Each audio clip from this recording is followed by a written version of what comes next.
Olá pessoal, tudo bonzinho, certinho? Eu sou o professor TJ, eu sou um dos professores de Biologia da equipe do ESAG Vestibulares. Pessoal, olha só, hoje nós vamos ver mais um assunto que os vestibulares gostam muito de explorar, porque trata-se de um assunto do cotidiano, muito importante, e nós estamos falando de parasitoses. Especificamente, essa parasitose aqui causada por um verme. Vermes inseridos na classe dos plateumintos, ou seja, são aqueles vermes cuja anatomia caracteriza esses vermes como vermes achatados, né, tá? E nós vamos falar de uma doença causada por esse verme, por vermes, que é muito prevalente e muito conhecida, que é a teníase, certo? Olha, quando nós falamos de uma parasitose, no caso dessa verminose, nós temos que falar do agente causador desta endemia, né, tá? No caso aqui nós temos a Taenia solium. Observe bem, Taenia solium, então nós temos aqui a denominação científica. Não esqueça que quando nós falamos do primeiro nome, nós temos o gênero, né, tá certo? Existem várias espécies de Taenia, ok? Apenas um gênero de Taenia. Nesse caso, nós estamos falando especificamente da Taenia do porco, chamada de Taenia solium. E essa Taenia, ela tem um nome popular, ela é chamada de solitária, correto? Nós vamos entender daqui a pouquinho o porquê dessa denominação popular em relação à Taenia. Agora, a primeira coisa que eu gostaria que vocês vissem comigo, a anatomia desse verme. Esse verme, ele tem um parasitismo altamente especializado. Sabe por quê? Veja bem, olha só. Ele é um endoparasita, ele é um verme que ele vive dentro do seu hospedeiro. Nesse caso, o hospedeiro definitivo é o ser humano, é onde o verme ele vai se desenvolver e vai chegar à fase adulta. Isso caracteriza o que nós chamamos de hospedeiro definitivo do ciclo de contágio, correto?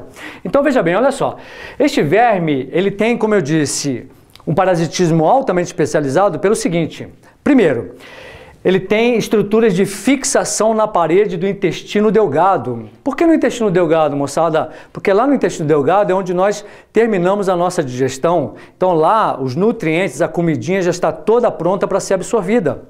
Tanto que esse verme, ele tem o quê? Ganchos e ventosas em sua cabeça. E através dessas estruturas ele se fixa na parede do intestino delgado do ser humano, do hospedeiro definitivo. Então fica lá preso, grudadão, né?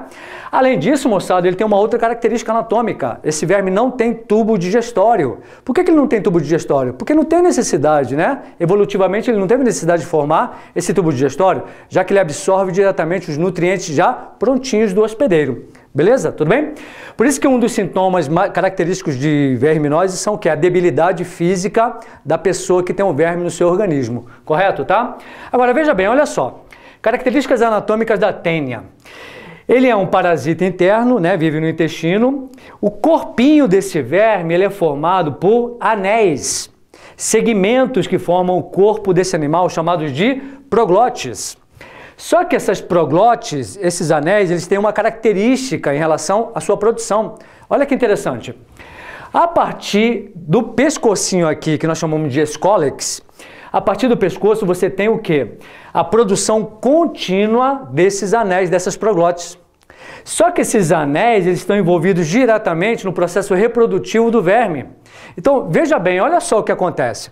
Vamos tomar como referência essa proglote aqui, esse anelzinho que eu pintei de roxo. Então vamos tomá-lo como referência, tá? Veja bem, olha só, aqui no início do verme, na parte inicial do verme, essa é uma proglote imatura sexualmente, certo? Agora, essa mesma proglote, ela vai sendo empurrada, ela vai migrando. Por quê? Porque você tem a produção contínua desses anéis. Então, essa proglote, ela vai sendo empurrada, migrando. Aí, quando ela chega na parte intermediária do verme, já é o quê? Uma proglote madura. Ou seja, moçada, já produz gametas, já tem capacidade reprodutiva. Beleza? Tá? E olha só o que acontece quando essa proglote, ela continua a sua migração e chega aqui no final. Veja bem, olha só, proglotes grávidas, cheinhas de ovos. Então, veja bem qual é a característica marcante da reprodução desse verme dentro do intestino. Produziu ovos? Sim. E não esqueça, ovos são o resultado de quê? Do encontro de gametas. Então rolou o quê, pessoal? Uma fecundação. Mas tem um detalhe. Pô, se rolou fecundação, esse animal, ele é uma solitária. Esse animal, ele vive sozinho dentro do intestino. Como é que ele conseguiu se reproduzir? Produzindo gametas, ou seja, como é que ele conseguiu ter uma reprodução sexuada se ele está sozinho dentro do organismo do hospedeiro, dentro do intestino? Então, olha só, detalhe importantíssimo. Esses animais, eles são hermafroditas.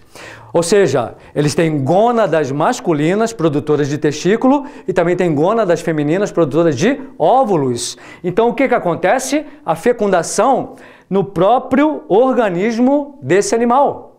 Portanto, nós falamos que eles são hermafroditas com autofecundação. Ele próprio se fecunda, já que ele não tem possibilidade de encontrar um parceiro para essa reprodução. Ficou claro? Beleza?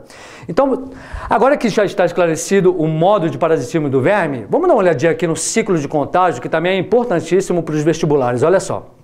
Então, veja bem, o ciclo normal de contágio, né? O homem, ser humano, a prevalência maior em crianças, né, tá? Ele é o hospedeiro definitivo, ele tem um verme adulto dentro do seu organismo, certo? Esse verme, ele coloca os ovos através do quê? Das proglotes. E essas proglotes finais, terminais, elas saem nas fezes do ser humano, tá certo? Visíveis, inclusive, tá? Então, o que acontece, moçada? A incidência dessa doença ela é muito comum nas áreas rurais, nas áreas onde você não tem saneamento básico, mas claro, em qualquer lugar também, numa área urbana onde você não tem saneamento básico, você também vai ter esse problema, tá? Mas é mais comum na zona rural. Então lá na zona rural, o que acontece? A pessoa às vezes não tem nem banheiro em casa, às vezes tem o quê? A fossa sanitária. Então o que acontece? Joga lá as fezes nesse ambiente. Não necessariamente, às vezes, na fossa. Então, ele defeca lá no ambiente, tá? Comum de acontecer isso. Essas fezes estão contaminadas com ovos. Então, essas fezes contaminadas com ovos ficam lá no ambiente. Aí acontece o quê, pessoal? Ó, as fezes vão ser decompostas pela ação do tempo, da chuva, né, das intempéries, só que os ovos continuam lá no ambiente. E esses ovos permanecem durante um grande período. Aí entra quem? O outro personagem do nosso ciclo de contágio. O porquinho, a gente está falando de Taenia solium, do porco, né? O porquinho é o hospedeiro intermediário. Por que ele é chamado assim? Porque no hospedeiro intermediário, o verme só chega até a fase de larva. Então, o que esse porquinho faz? Ele vai, come, ingere os ovos, né? Por exemplo, os ovos foram levados pela chuva para uma plantação de hortaliças. Aí o porquinho vai lá, come as hortaliças junto com os ovos. O porquinho ingeriu os ovos. Ele é o hospedeiro intermediário, então dos ovos saem larvas. Essa larva é chamada de cisticerco, é o nome que eles dão, nome popular na roça, canjiquinha, né, tá? Olha só, essa canjiquinha, essa larva, o cisticerco, ele vai se instalar preferencialmente onde? Na carne do porquinho, no músculo. Aí, olha o que vai acontecer na prática. Lá na zona rural é muito comum, vamos fazer um churrasquinho? Vamos. Então vamos pegar o quê? Vamos fazer o porco no rolete. Sabe o que acontece? Eles pegam o porco inteiro, matam, limpam o porco e colocam o porco para ir assando numa fogueirinha. Beleza, por fora ficou tostadinho, né, pururuca, tranquilo. Só que por dentro está cru ou semicru, né, tá?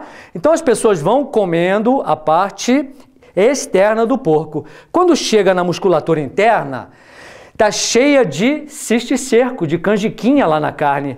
Só que as pessoas lá da zona rural, da área rural, às vezes não sabem do que se trata. Aí sabe o que acontece? Ingerem a carne junto com quem? Com as larvas. Ingeriu carne contaminada pelas larvas, gente. Ó, o que acontece? Desenvolve a teníase. Então fica ligado nisso, hein, tá? A teníase é quando ocorre o consumo, a ingestão da carne contaminada do animal com as larvas. Tranquilo? Beleza? Isso é teníase. Só que esse ciclo da teníase, ele tem um desdobramento muito mais agressivo e perigoso. É quando o ser humano, a criança em geral, vai fazer o papel do porquinho. Olha só, pessoal, agora a criança ingere diretamente os ovos. Ah, mas como isso pode acontecer? Da mesma forma como aconteceu com o porquinho, né? Então a criança pode ingerir o quê? Pode ingerir hortaliças contaminadas, ou mesmo água contaminada com ovos, ou mesmo a criança ingerindo os próprios ovos, né? Tá? Uma autoinfestação. Tá certo? Beleza? Isso é muito comum também nessas áreas de prevalência da doença. Então, o que acontece, moçada? A criança ingeriu os ovos, olha o que vai acontecer, perigosíssimo. Agora, os ovos estão onde? No organismo da criança, beleza? Criança ingeriu ovos, dos ovos saem larvas. Só que no ser humano, as larvas não vão se instalar na musculatura. As larvas vão pegar uma carona na corrente sanguínea, e sabe para onde vão? Para os vasos sanguíneos do cérebro. Larvas da tênia no cérebro. Problema sério, chamado de neurocisticercose. O nome da doença, na verdade, é cisticercose, tá? Por quê? Porque agora, ó, a criança está fazendo o papel do porquinho. Então, o cisticerco agora se desenvolve no organismo da criança. Só que como essas larvas, elas se instalam preferencialmente nos vasos sanguíneos do cérebro, vai desenvolver uma neurocisticercose, tá? Cujo quadro é muito mais grave do que a teníase. Tranquilo, pessoal? Beleza? Espero que tenha ajudado vocês no estudo do assunto. Grande abraço, até uma próxima.